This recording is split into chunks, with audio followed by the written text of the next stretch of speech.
Hey Dan, how you doing this morning? Great, thanks. Good, good, good. Welcome back to another session of PTS. Dan, today I want to talk about the classic. In our world, we call it "I love my broker." So that incumbency factor. And I think, frankly, I've done a poor job helping our clients and our prospects understand, even when a prospect says that to you or positions the incumbent in that way, that there's still opportunity there. And I think, unfortunately, what it does for some people when they know that going in, they kind of are resigned to the fact that it's not going to go where they want it to go. So I think there's a lot of opportunity there. What are some ways or advice that you have to help people get over that hump and better engage even when they get that feedback? Well, let's start with the first part, which is why are the buyers even saying that? Yep. I think there's three reasons. Number one, Okay. they actually do love their broker. Yep. Possibility. Number two, they think that they actually like their broker a lot and there's nothing better out there. Or number three, and this is the most common, it's a knee jerk reaction. I don't know who you are. I don't know what you do. I don't even know if I like or trust you. So my knee jerk reaction is just to tell you everything's okay.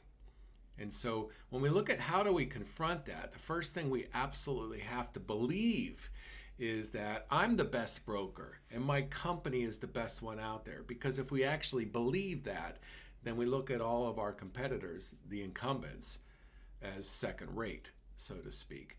And so, how do most people respond? Most people in sales respond when someone says, hey, we love our broker. We're happy with who we're using.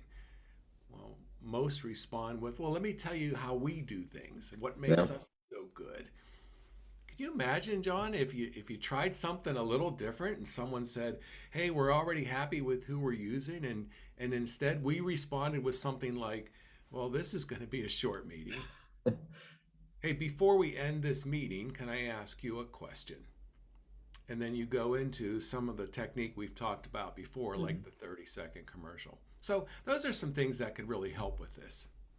Yeah, I think there's a bit of an emotional letdown for people that hear that out of the gate, though, as well. And so I think to some degree they surrender at that stage. And so they're not as good, they're not as on top of the game. The confidence isn't there that, hey, I'm great at what I do, feel isn't there. Not that they're obnoxious about it, but I think it takes a bit of a step back and that hurts that much more in the process, if you will. Yeah, let's shift that. I'd want to be surprised if I don't hear that.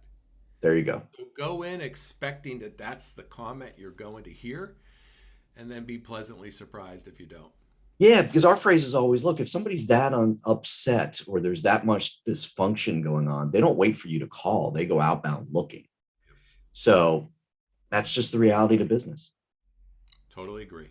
Good stuff. Thanks so much, Dan. We'll see you again tomorrow. Take care. All right, have fun.